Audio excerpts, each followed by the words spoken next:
Andri Hakim.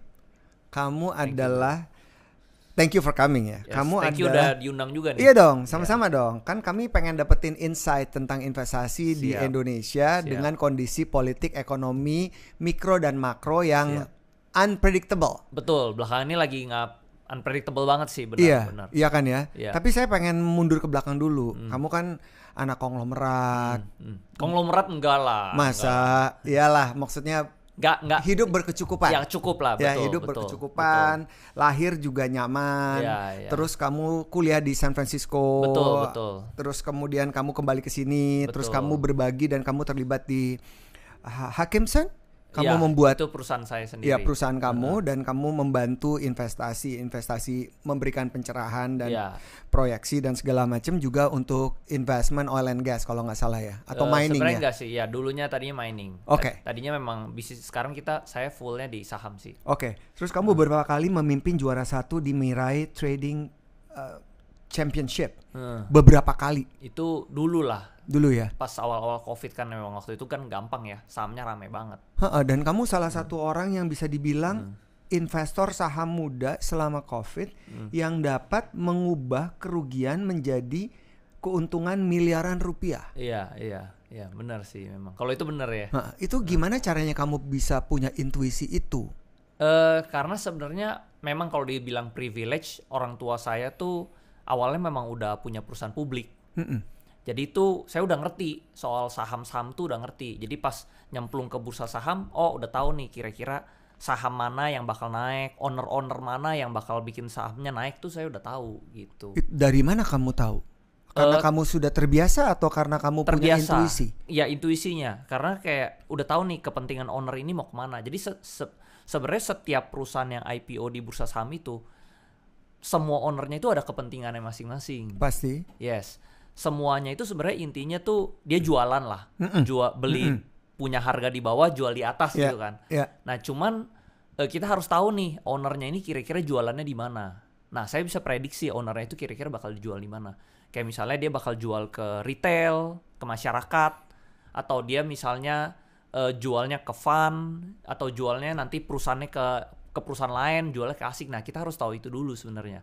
Kalau kita tahu itu, kita tahu target harganya tuh kira-kira berapa buat dia jual. Misalnya kalau dia targetnya jual ke masyarakat, biasa tuh sahamnya nggak naik jauh-jauh amat. Tapi kalau misalnya dia targetnya jualnya ke fund atau ke asing, atau dia mau masuk indeks, itu biasa targetnya lebih jauh lagi, seperti itu. Dan kamu bisa capture itu? Iya, saya bisa capture itu. Gitu. Jadinya saya tahu kepentingan ownernya, jadinya ya bisa untung gitu. Jadi sebenarnya bukan insider ya, orang bilang insider. Tapi ini tuh sebenarnya ya dapat aja instingnya, kira-kira tahu goalnya kemana. Nah kalau kita tahu goal orangnya kemana, ya kita tahu. Misalnya kita tahu tujuan orang ini mau ke Itali, ya kita udah tahu lah dia bakal ke Itali gitu loh.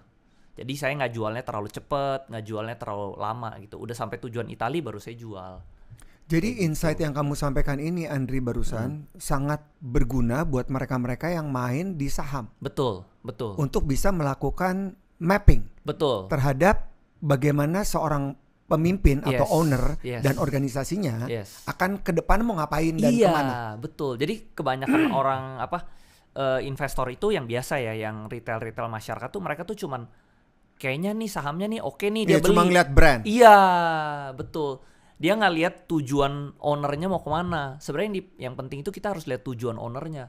Kalau kita tahu tujuan ownernya, kita tahu nih sahamnya bakal targetnya ke harga berapa. Karena dia buat misalnya tadi tujuannya ke Itali, kita tahu nih pengeluarannya kemana, rutenya jalannya kemana, baru mencapai itu. Jadi kita tahu gitu. Ini juga yang membuat kamu di masa COVID berhasil menjadi seorang yang mahir dalam memberikan saran-saran dalam dunia investasi. Iya, tadinya tuh saya cuman iseng-iseng doang, kayak kasih tahu teman-teman, keluarga-keluarga, nih saham ini nih naik nih, saham nih. Nah, rata-rata mereka untung. Nah, dari mereka untung tuh mereka ngomong ke teman jadi rame gitu loh. Jadi saya sebenarnya terkenalnya nggak sengaja awal-awal gitu. Gara-gara suka share Instastory jadi rame gitu loh. Nah, terus udah gitu baru 2 tahun lalu banyak kan yang minta diajarin lagi. Nah, tadinya saya iseng. Ya udah saya cas aja ya 5 juta gitu bikin kelas. ternyata laku. Awalnya sih nggak rame ya. Awalnya sih cuman ya 20-40 orang lah. Sekarang jadi rame. Sekarang terakhir per kelas itu bisa hampir 1.000 orang. Wow. Gitu. Nah tapi itu secara nggak sengaja aja, otodidak aja, jalan aja gitu. Saya juga nggak nyangka dulu bakal jadi ngajarin saham, bakal rame, itu nggak nyangka gitu. Semuanya ya kebetulan aja lah. Cuman ya saya cuman do my best aja gitu loh. Lakukan yang terbaik ya, semuanya ternyata hasilnya ada gitu loh. Jadi dari sahamnya lumayan, dari kelas juga ya boleh dibilang ya kita ada income juga gitu. Lumayan. Hari ini saya menemukan 2 narasumber yang berkata hal yang sama tentang pencapaian mereka. Do the best. Betul. Saya cuman setiap hari cuman do the best aja gitu. Mau resultnya jelek saya tetap jalanin, mau resultnya bagus jalan terus aja. Tapi in the end itu selalu naik gitu, selalu rame gitu. Sama di bursa saham, karena kan saham nggak selalu naik ya. Kadang betul, ada naik, fluktuatif lah ya. Betul, volatile banget, naik turun. Tapi kita do our best aja researchnya, pokoknya yang penting perusahaannya bagus, goalnya ownernya masih jauh, udah saya beli. Mau dia naik turun saya tahan aja. Tapi one day pasti tercapai tujuannya itu gitu. Kan saya juga main di saham, Ndri. Terus saya tahu bahwa saham itu ketika kita main di saham, kita punya mental bahwa ini untuk masa panjang ya, masa yang panjang bukan masa pendek gitu. Cuma ada toleransi waktu nggak sih sebenarnya? Seberapa panjangnya itu sehingga secara mental setiap orang yang akan main di saham mempersiapkan diri mereka dengan baik. Nah, yang sebenarnya ada yang salahnya orang itu, dia tuh pegangnya terlalu panjang juga salah. Nah itu terlalu panjang jadinya misalnya saham tuh kan ada dari bawah dia naik, dia pegang kelamaan balik lagi. Nah jadi contoh tadi ya, ada tujuan kita Jakarta, Jakarta gitu ya. Harusnya udah sampai Itali kita udah jual. Tapi karena kita nggak jual akhirnya balik lagi ke Jakarta. Gitu. Nah kita harus tahu tujuan ownernya sih gitu. Jadi kalau tujuannya udah tercapai kita harus jual sahamnya. Kalau nggak dia balik lagi. Jadi sangat tergantung kepada kemampuan kita untuk melihat. Yes, betul. Perjalanan si perusahaan yang kita mau beli dengan ownernya tuh kemana, dia mau kemana sih? Betul. Karena perusahaan itu, jadi sebenarnya perusahaan itu ibarat pesawat ya, owner itu pilotnya. Jadi yang bisa ngatur perusahaan ini sahamnya ke harga berapa tuh sebenarnya ownernya. Gitu. Makanya ada saham yang murah tapi nggak naik-naik. Itu karena ownernya juga gitu. Mungkin pilotnya mabok gitu kan. Jadi dia muter-muter aja kapalnya. Tidur gitu. Jadi sebenarnya paling penting tuh bukan lihat perusahaannya, lihat ownernya, lihat orangnya. Gitu. Jadi kalau saya tuh selalu bilangnya saya nggak berinvestasi di perusahaan. Saya investasi tuh orang. Gitu. Who is the man behind the gun? Betul. Karena kalau misalnya orangnya tepat, pasti tujuannya tercapai. Gitu. Tapi kalau orangnya nggak tepat, ya udah di situ-situ aja sahamnya, bisa murah kek tapi sahamnya nggak naik-naik. Jadi pertanyaan saya tadi sangat tergantung juga kepada bagaimana si owner melihat dirinya dalam membawa bisnis dan perusahaan. Betul. Ada owner yang contohnya misalnya saya kan dulu juga background di bisnis ya. Saya ketemu tuh banyak temen itu partner gitu ya. Ada yang ambisius. Kalau yang ambisius kan dia mau pencapaiannya panjang, cepet gitu dan kan. Ada yang kayak santai, relax, ya udah dia di situ-situ aja. Untungnya segini cukup lah. Yang penting cukup makan, cukup lewat hari, ya dia nggak kemana-mana. Nah, perusahaan di bursa saham juga sama. Ada yang ownernya tuh udah santai lah, gitu-gitu aja. Yang penting perusahaannya masih untung. Ada yang ambisius banget nih. Kita besok harus achieve ini. Tahun depan targetnya harus naik 2 kali lipat. Nah, perusahaan yang seperti itu yang bakal naik. Dri, dari mana kita bisa profiling si owner ini? Source-nya dari mana aja kita bisa cari tahu? Selain website perusahaan atau apa? Saya nggak tahu nih. Sebenarnya zaman sekarang tuh udah gampang banget. Kita tuh Google sama YouTube aja sebenarnya. Google dan YouTube. Yes, karena rata-rata owner-owner yang terkenal. Dan ini AI ya? Iya, karena ya kayak ChatGPT aja udah bisa ini kan, udah bisa jawabin lah gitu. Terus kalau misalnya kita ketemu owner, kita bisa Google, rata-rata tuh owner kan pernah diinterview lah ya di YouTube gitu ya. Dari kita lihat dia ngomong, pembawaannya kita udah tahu nih karakternya seperti gimana gitu. Wow. Gitu. Ada yang ambisius, ada yang kayak slow. Ya kalau yang slow ya artinya perusahaannya nggak kemana-mana gitu. Kalau yang ambisius, yang kayak mau lebih kaya lagi, Nah itu kan jadi perusahaannya bakal grow-nya lebih besar. Itu yang bakal naik. Saya nggak pernah melengkapi pasal ini. Baru ketemu kamu, Andri, baru bisa overview the betul. profile ya. Betul. So thank you for sharing this. Ini berarti dan sangat berharga. Ya betul. Jadi orang tuh biasa ngelewatin orangnya. Orang tuh cuman pas dia berinvestasi yang dia cek tuh perusahaan. Blue chip apa enggak dan segala macam. Sebenarnya bukan perusahaannya. Pilotnya tadi yang bro ngomong bener banget. Pilotnya. Yang man behind the gun-nya itu yang paling penting gitu. Nah, sekarang melihat tentang penghargaan orang dan apresiasi orang terhadap apa yang sudah kamu lakukan selama COVID, dan kemudian kelas-kelas yang makin banyak sampai ribuan orang daftar. Secara mental apa yang kamu rasain? Kalau saya ngomong ke sisi personal ya. Secara personal sih sebenarnya biasa aja ya. tetap jalanin aja kayak biasa. Cuman yang sebenarnya saya dulu saingannya sama orang tua saya gitu loh. Karena dulu orang tua saya, papa saya tuh agak keras. Jadi tuh saya agak keras atau memang keras? Memang keras juga sih. Memang keras. Jadi saya tuh nggak dipandang dulu. Nah jadi saya mau dipandang itu saya harus sukses gitu. Jadi saya dulu ambisius, gue harus kaya nih gitu. Maaf potong. Kenapa kamu nggak dipandang sama orang tua kamu? Karena kalau boleh tahu. Karena orang tua saya tuh bisnis banget gitu orangnya, duit banget. Business oriented. Yes, jadi kalau lu pebisnis. Jadi kalau lu belum achieve apa-apa lu jangan ngomong lah, gitu. Lu duduk aja, lu denger aja gitu. Kalau lu udah bisa kasih result, baru lu boleh ngomong, gitu. Jadi secara verbal disampaikan. Verbal ngomong. Di Gitu. depan saudara-saudara kamu yang lain. Iya, bener. Waduh, jadi kamu terintimidasi dong? Terintimidasi dulu mah saya kesel banget sama dia, kesel banget. Kadang kalau ngomong tuh. Ini kalau bokap nonton nggak apa-apa? Nggak apa-apa sih, nggak apa-apa. Okay. Sekarang soalnya udah damai, udah peace. Soalnya sekarang kan saya udah lumayan lah berhasil gitu loh. Dulu goal saya tuh mobil saya harus lebih mahal nih dari ini biar dipandang. Umur gitu berapa itu, Dri? Saya itu dari umur 21-22 kali ya.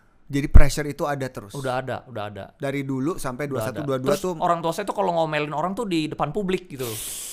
Jadi tipikal orang lama ya. Iya, jadi diomelin. Nggak tahu lah nih orang mau kerja apa gitu. Suka ngomong kayak gitu. Jadi kan sakit kan. Wah, harus berhasil nih. Nah, terus turns out ya saya do my best aja. Ternyata berhasil juga gitu loh. Gitu. Dan pada saat respons orang begitu positif, kamu terkaget-kaget dong?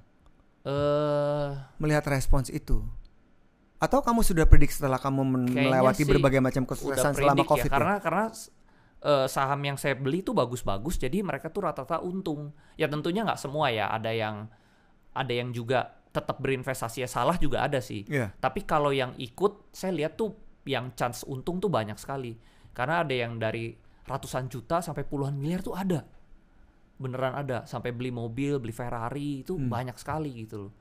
Jadi yang diuntungkan banyak. Jadi otomatis ya dari mulut ke mulut sih sebenarnya. Seperti itu nggak sengaja lah, benar-benar nggak sengaja.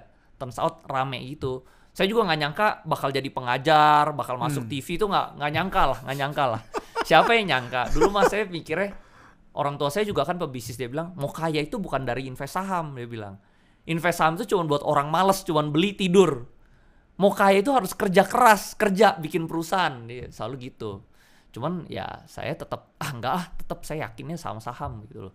Turns out berhasil juga gitu. Ini menarik kalau ngomongin tentang kemampuan berbagi pengetahuan dan keilmuan yang kita punya di dalam kelas ya. Betul. Ini sama dengan yang saya jalani dalam pekerjaan saya setiap hari ngajar komunikasi. Kan setiap orang setiap orang tidak pernah tahu cara-cara terbaik untuk membuat mereka menjadi mahir di bidangnya. Selalu pasti ada proses. Nah, ceritain dong proses awal dari tahun 2002 ya, 2022 ya, kamu nyebur buka kelas gitu. Saya sebenarnya di saham belum lama. Saya di saham tuh 2018. Oke, 2018. Tapi mulai buka kelas tuh tahun berapa? Di tahun 2023. Baru. Oh, 2023. Oke, kurang lebih sudah 2 tahun. Pasti kan ada hal-hal yang tidak biasa ya, tidak mengetahui. Karena ilmu is satu hal, tapi cara menyampaikan itu berbeda. Bener. Kemampuan ya. Kebetulan saya tuh dulu introvert banget. Masa? Iya, jadi saya tuh sebenarnya nggak bisa muncul di publik itu, sebenarnya saya nggak pede lah, nggak yakin lah, gitu loh. Tadinya makanya saya ngajarin kelas aja, itu kelasnya 4 hari, itu online doang. Nggak ada offline-nya. Karena saya nggak nyaman gitu ketemu orang banyak sebenarnya. Tapi lama-kelamaan, waktu itu ada satu partner saya paksa. Ayolah sekali aja ada offline-nya gitu loh, biar menarik gitu, jangan online terus. Karena udah jalan setahun tuh online terus.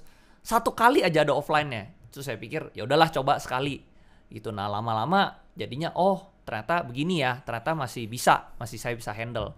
Lama-lama terbiasa gitu. Awalnya saya nggak nyaman, muncul di publik aja saya nggak nyaman gitu loh. Saya lebih nyaman di belakang layar, di belakang komputer, trading gitu, invest saham. Terus kasih taunya dari sosmed aja, dari WhatsApp. Awalnya kayak gitu. Jadi semuanya ini by accident lah sebenarnya. Organik, betul. Secara nggak sengaja aja gitu. Sampai akhirnya menjadi biasa tuh di berapa kali perjalanan exercise? Dua kali perjalanan offline langsung terbiasa. Jadi sebenarnya kalau misalnya ada orang yang bilang dia itu nggak bisa, misalnya ngomong di publik dia nggak bisa, itu menurut saya bukan dia nggak bisa, dia belum biasa. Karena saya juga tadinya nggak bisa. Saya tadinya juga nggak nyaman gitu loh. Kayak podcast gini tadinya juga saya nggak nyaman gitu loh. Tapi lama-lama udah biasa gitu, terbiasa. Jadi orang itu bukan nggak bisa sebenarnya, belum biasa aja sih kalau menurut saya. Oke, Dri, saya dalemin lagi ya pertanyaannya ya. Karena kan keilmuan sekali lagi dan pengalaman yang kita punya bukan berarti kita dapat membantu orang memiliki pemahaman yang sama yang ada di kepala kita. Kan tugas seorang pengajar adalah menerjemahkan, menyampaikan dan diterima dengan baik. Apa yang kamu lihat ketika seseorang tertarik dan tidak tertarik sama kita, dan bagaimana cara kamu menaklukkan mereka? Karena ini sama dengan prinsip semua hal yang berhubungan dengan berbagi di dalam kelas. Iya. Nah sebenarnya pas awal-awal saya podcast dulu ya, dulu itu saya diundang dari Mirai Asset ya, itu podcast pertama saya sebenarnya ya. Itu sebenarnya mungkin hampir 2/3 itu hater semua isinya. Haternya, wah ini mah anak orang kaya, ini mah pasti ada insider gitu loh. Tapi ya saya jalanin akhirnya lama-lama kan terbukti gitu loh. Kalau misalnya insider itu mungkin, atau misalnya dari privilege itu kan paling bisa menang sekali. Nah, saya tuh menang saham itu berkali-kali gitu loh. Jadi lama-lama ya konsisten itu akhirnya yang tadinya dia mungkin hater, mulai dia ternyata nih orang bisa ya gitu. Jadi kita harus bikin si hater ini jadi mulai nggak hate kita lagi gitu loh. Jadi ya itulah, saya cuman jalanin aja gitu. Jadi lama-lama biasalah, lama-lama bisa gitu loh. Kamu manuver apa yang kamu lakukan ketika kamu melihat bahwa seseorang sudah merasa lelah dengan informasi yang kita sampaikan? Satu lagi tadi soal informasi ini, saya selalu berprinsip tuh kalau mau ngajarin orang itu pakai kata-kata yang mudah. Jadi banyak murid-murid saya itu mereka tuh belajar dari saya, tapi dia sebelumnya juga pernah ngajar suka ikut kelas-kelas yang lain juga, gitu loh. Nah mereka tuh lebih senang lagi balik riset lagi di tempat saya itu karena penyampaian saya tuh selalu pakai bahasa yang mudah gitu loh. Karena dulu kan pas saya kuliah di Amerika gitu, guru saya pernah bilang orang yang pinter itu harus bisa menyampaikan sesuatu pakai bahasa yang mudah. Absolutely. Yang orang paling bodoh di ruangan itu aja mengerti yang kita sampaikan. Bukan pakai kata-kata yang keren sampai orang aja bingung. Cuma kita sendiri yang berasa pinter gitu kan. Nah jadi saya selalu pakai kata yang mudah. Saya pakai analogi itu yang sehari-hari di saham gitu loh. Kayak saya analogi bursa saham itu kayak pasar ikan kayak gitu loh. Jadi mereka tuh gini ya jual beli ya, tentang pembeli dan penjual gitu. Cuma bedanya ini pasar ikan jualannya ikan, ini jualannya saham, lembar saham seperti itu. Iya, karena memang mereka ngerti. Betul. Itu strategi yang sangat bagus karena dalam hal-hal yang berhubungan dengan bahasa teknis, penggunaan analogi akan membantu menerjemahkan di masyarakat tentang sesuatu yang complicated dan penuh dengan terminologi sulit, apalagi di keuangan di investasi itu banyak banget gitu. Itu bisa dipahami dengan orang awam. Iya, jadi ibarat kayak kita ngajarin anak kecil lah. Kalau kita pakai bahasa sulit-sulit, malah dia bengong doang nggak ngerti gitu loh. Mendingan kita pakai analogi yang simple sampai ngerti gitu konsepnya. Jadi itu yang saya kerjain sih. Kamu menyusun alur juga nggak sih bahwa ini kan ada sekumpulan apa yang kamu dapetin, kemudian best practice yang akan kamu kasih dengan exercise. Yes. Kamu membuat itu secara alami dibagi. Saya bahkan buka-bukaan portfolio perjalanan saya. Dari saya bilang, nih awal, saya buka-bukaan, saya bilang, saya tuh invest saham tuh nggak mulai dari duit kecil. Saya bilang, saya mulai invest tuh dari uang 1M. Ini dari hasil tabungan kerja saya dulu. Saya bilang, 1M tuh saya malah rugi. Tinggal saya 500 juta. Nah 500 juta itu saya kasih lihat perjalanan, jadi saya beli saham apa aja, yang kasih saya keuntungan berapa, sampai terkumpul sampai ratusan miliar gitu. Nah itu dalam waktu 4 tahun, cari sahamnya seperti bagaimana, nah itu saya buka semua. Nah itu yang tidak diajarkan di kelas-kelas lain.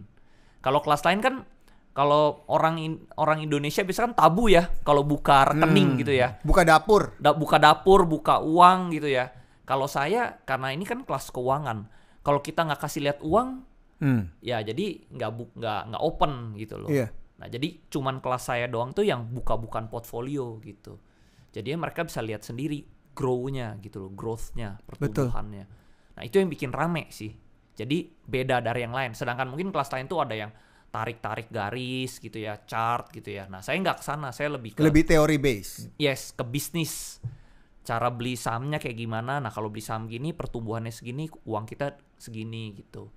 Cara grow uang dari 10 juta jadi ratusan jadi ke miliar tuh gimana stepnya gitu. Jadi kan ada pengalaman, ada bukti evidence, ada kemampuan bercerita, storytelling. Yes, betul. Jadi itu semua komplit di kelas saya. Nah, kamu biasanya kalau ngajar boleh tahu berapa lama ya?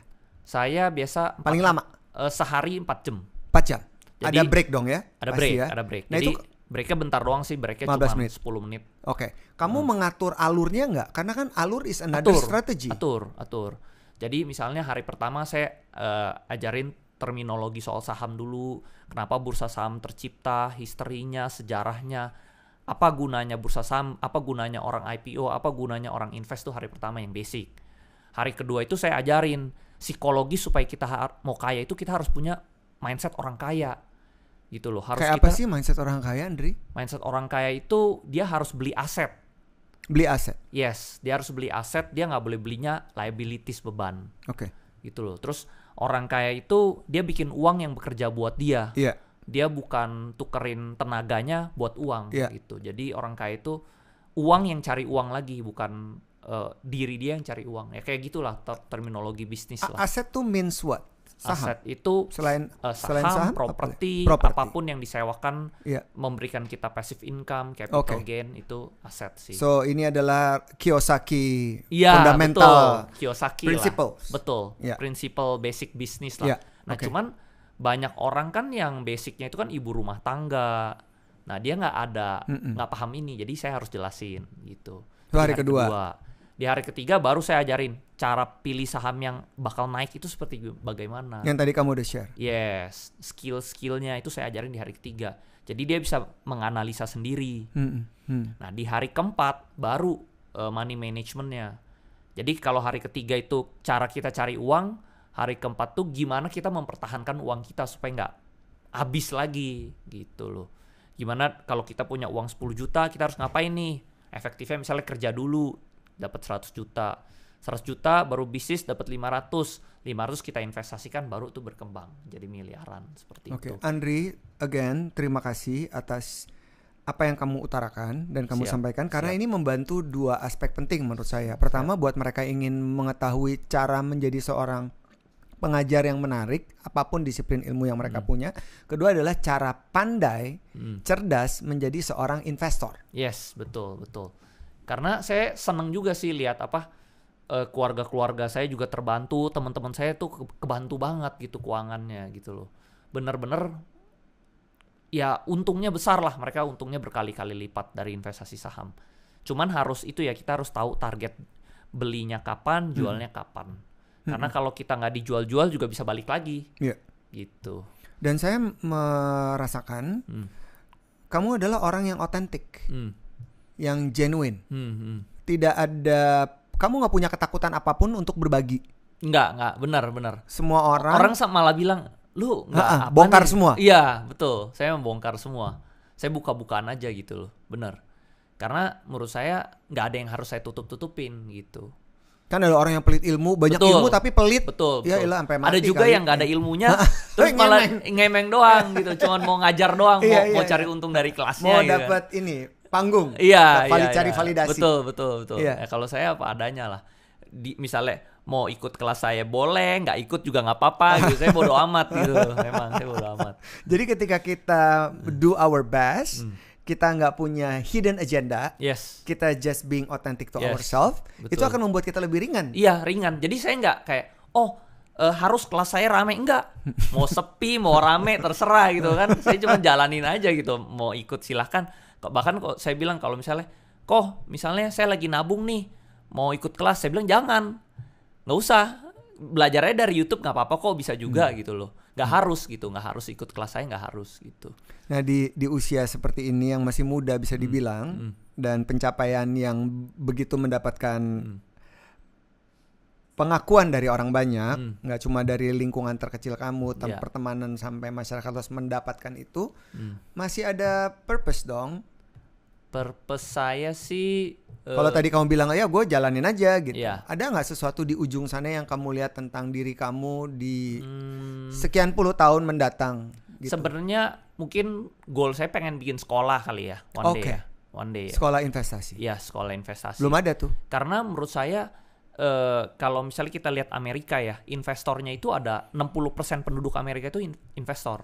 Maksudnya dia memiliki saham lah 60%. Kalau di Indonesia baru 5%. Kecil sekali. Kecil sekali. Jadi maksudnya ini masih ada room to grow lah. Iya. Seperti itu. Oke. Jadi ya pengen lah kalau bisa biar lebih banyak akses kan, lebih banyak orang yang terbuka gitu soal keuangan. Saya jadi ingat sebuah wisdom yang saya dapatkan dari ayah mertua saya. Beliau mengatakan gini. Ini ia dapatkan dari ibunya. Kalau kita punya penghasilan yang bertambah, gaya hidup kita harus tetap kita pertahankan. Betul, itu saya setuju banget. Saya tuh justru makan begini-begini aja gitu loh. Yang penting kita bisa, misalnya kayak baju, saya juga biasa-biasa aja. Yang penting berpakaian rapih aja gitu loh. Nggak harus bermerek tuh, nggak harus branded, saya nggak harus gitu loh. Makan juga yang penting enak, sehat dan bergizi. Udah nggak harus mahal-mahal, nggak harus. Gitu loh. Bahkan naik pesawat ekonomi juga saya nggak apa-apa gitu loh. Betul. Saya setuju banget. Karena kalau kita udah membiaskan diri kita enak, nanti dibikin gak enak susah. Jadi itu lebih sakit. Iya, mendingan gak enak terus aja gitu. Benar, saya setuju banget. Oke, Dri, kan tadi di awal saya udah buka tentang kondisi politik mikro dan makro, dan juga ekonomi mikro dan makro di negara kita. Ada dua hal yang menjadi concern masyarakat, mungkin secara tidak langsung atau secara langsung yang kita lihat di media massa atau di sosial media ya, tentang isu korupsi di salah satu perusahaan BUMN Pertamina gitu, dan kemudian yang kedua adalah Danantara.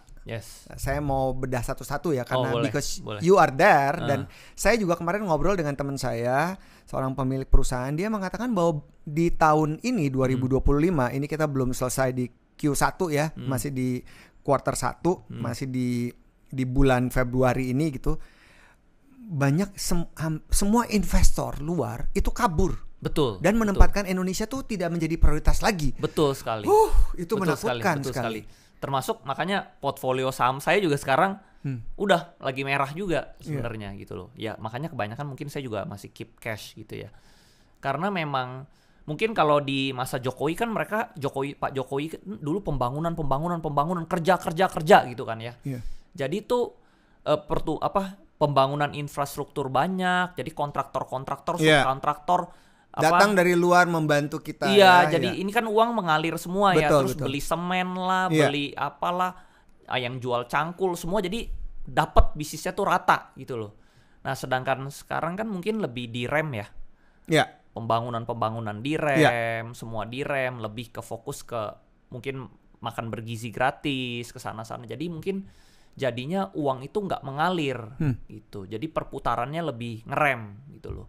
Ya itu yang mengakibatkan jadinya pertumbuhan kita slow down gitu loh. Ekonomi slow down, bisnisnya juga jadi lebih sepi. Itulah, jadi kan domino ya. Sebenarnya semua ini kan kayak rantai gitu loh.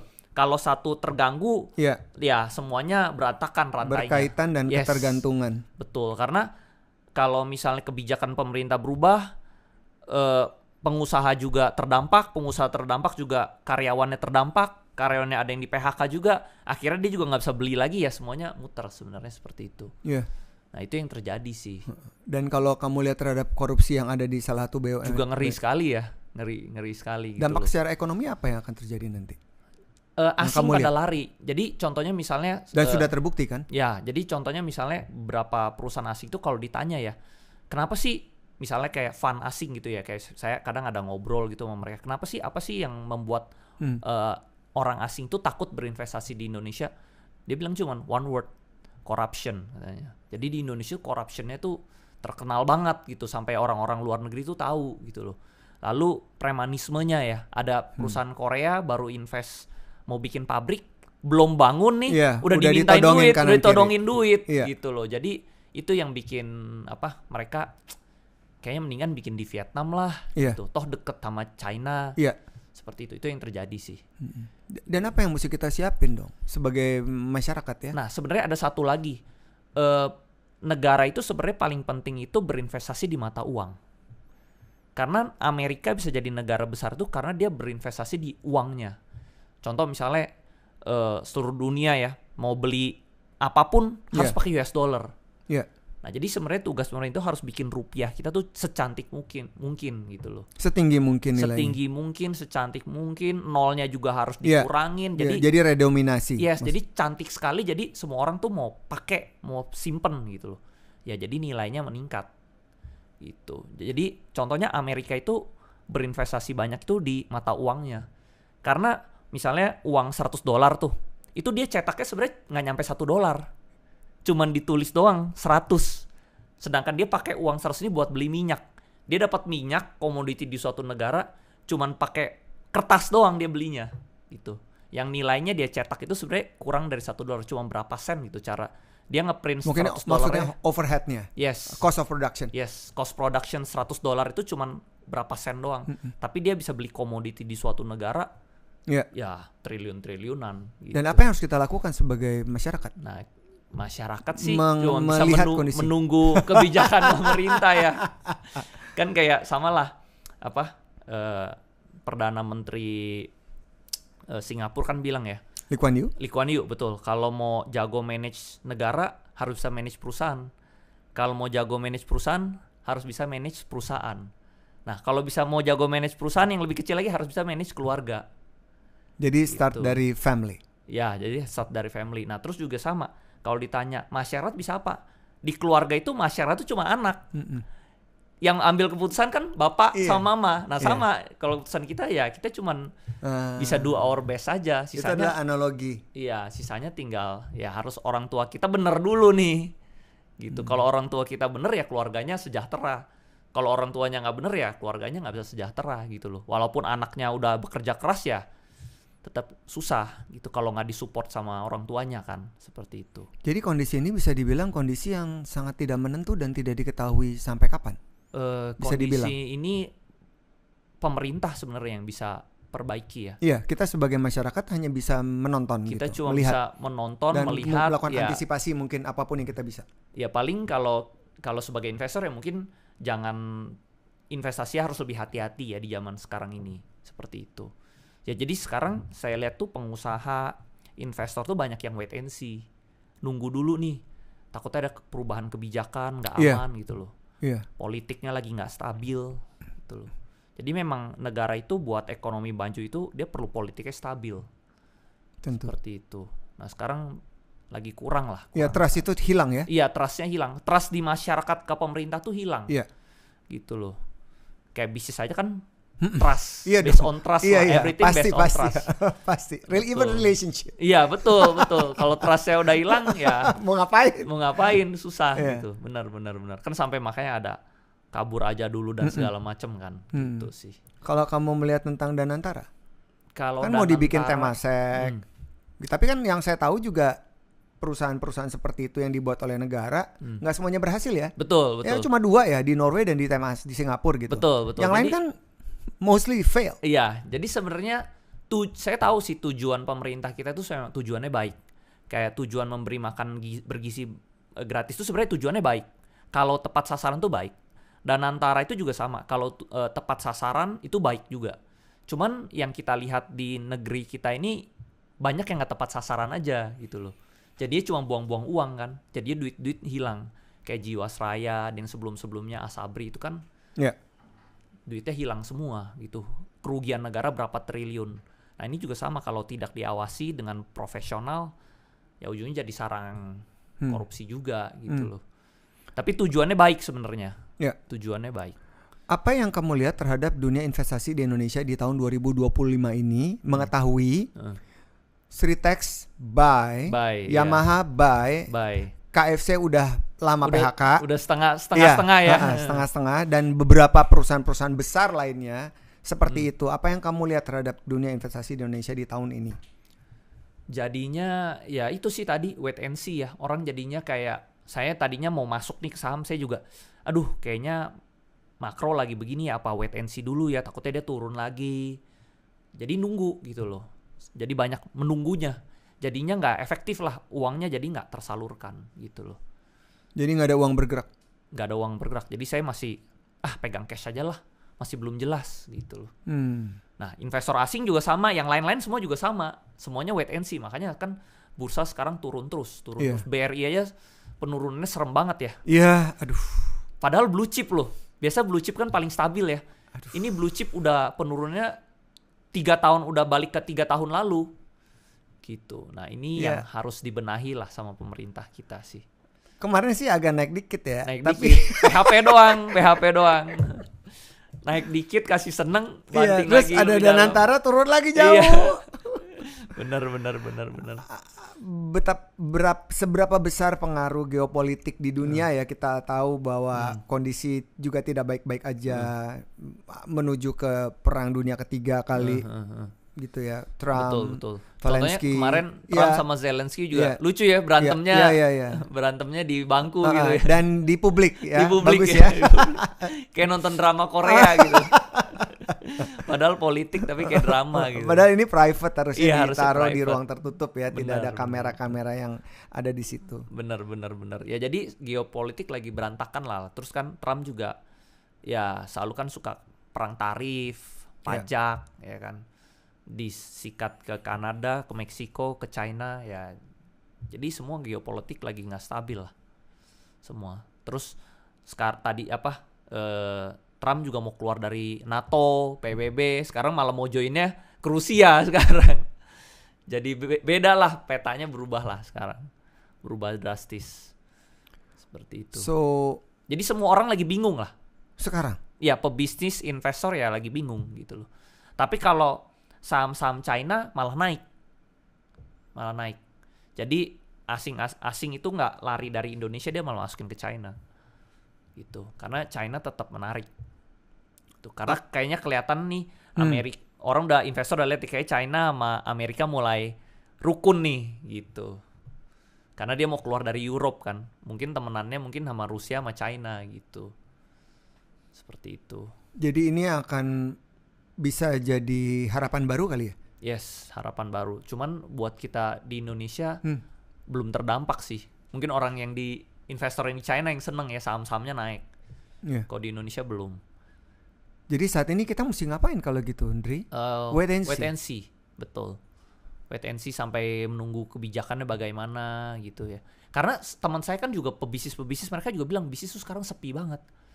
Apalagi yang usaha tuh susah banget. Tapi saya admit sih memang berbisnis tuh lebih susah daripada berinvestasi. Berinvestasi tuh gampang, cuman cari yang perusahaan bagus, beli, tinggalin.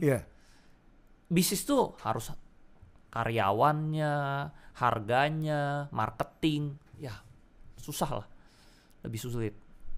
Seperti itu. Jadi kita buka mata lebar-lebar. Yes. Kita lihat dan kita bisa play by ears. Yes, kalau kondisi mulai membaik, barulah di situ kita masuk lagi, invest lagi, buka bisnis lagi seperti itu. Karena percuma kalau kita buru-buru buka bisnis sepi, nggak ada daya beli, habis juga. Kan terus judi online juga kan. Iya. Nggak kelar-kelar ya, nggak beres-beres ya, nggak selesai gitu kan juga sama lah. Pertanyaan terakhir Andri, ke depan bagaimana setiap orang bisa menjadi orang yang cerdas dalam berinvestasi. Mungkin kau bisa mengulang kembali apa yang sudah kamu sampaikan atau mau menambahkan kembali, silakan.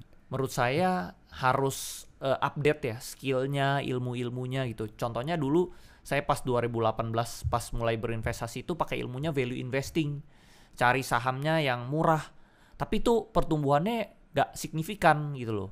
Karena ada juga saham yang murah-murah aja. Nah kita harus upgrade skill.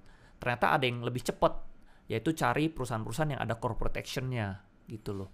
Jadi contohnya misalnya kalau perusahaan murah, dia mau untung 2 kali lipat, dia harus pendapatannya naik 2 kali lipat. Untuk sebuah bisnis pendapatannya naik 2 kali lipat kan susah lah.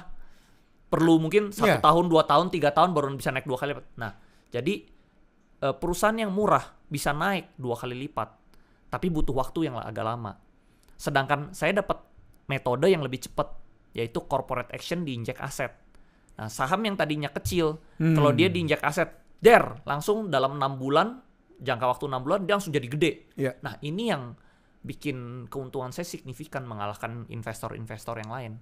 Jadi pertumbuhan saya dari 2020 ke 2024 itu ya, itu mengalahkan semua investor satu dunia sebenarnya. Saya tuh return saya tuh udah 800.000% sebenarnya. Berarti hampir 8.000 kali lipat gitu. Karena saya carinya yang begitu, perusahaan yang diinjek aset. Kalau nggak ada, kan nggak setiap hari ada ya. Kalau nggak ada saya nggak beli. Kalau ada saya full power di sana. Nah itu yang jadi kenaikannya cepet banget gitu. Jadi pandai-pandailah melihat peluang. Yes, jadi upgrade ilmu. Maksudnya jangan kaku ilmunya di sini-sini terus gitu loh. Nah dulu ada pepatah, papa saya kalau marahin saya kan suka keras ya. Dia bilang, jadi orang jadi pebisnis tuh nggak boleh kaku. Kalau mau kaku itu nanti tunggu di peti mati, baru badannya kaku gitu loh. Maksudnya gitu. Jadi kita tuh maksudnya harus selama kita hidup kita harus upgrade ilmunya, upgrade skillnya gitu loh. Harus fleksibel. Jangan jadi orang tuh kaku lah seperti itu. Gitu.